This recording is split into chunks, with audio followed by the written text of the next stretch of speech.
Presented by DRK Studio Mahmood. कभी तो मेला दिखाई देबो, कभी तो चूमिंग खिलाई देबो। हमारा गे छोरी यरवा बनाओगे यरवा बनाओ। हमारा गे छोरी यरवा बनाओगे यरवा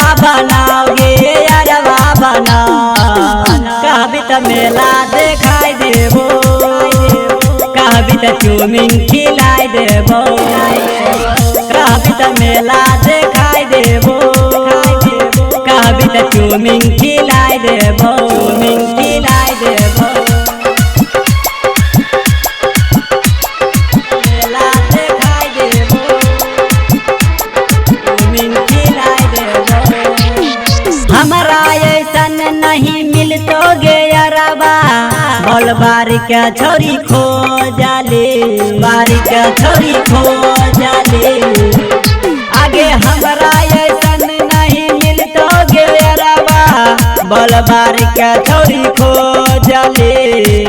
रोजे रोजे प्यार हम करबो, दिल से तोरा नहीं दूर करबो।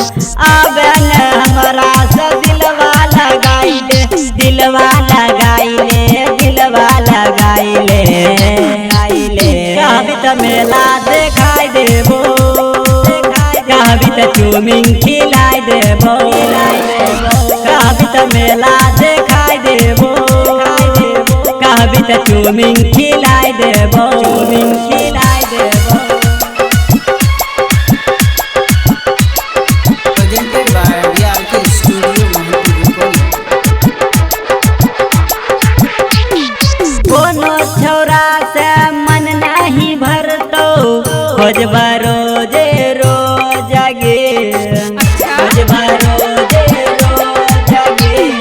कोनो छोरा से मन नहीं भरतो, खोजबा रोजे रोज गे।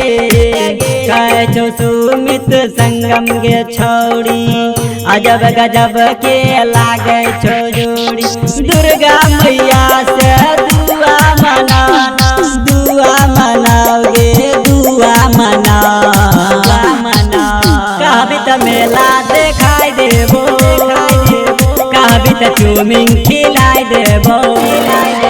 कभी तो मेला दिखाई देबो, कभी तो चूमिंग खिलाई देबो।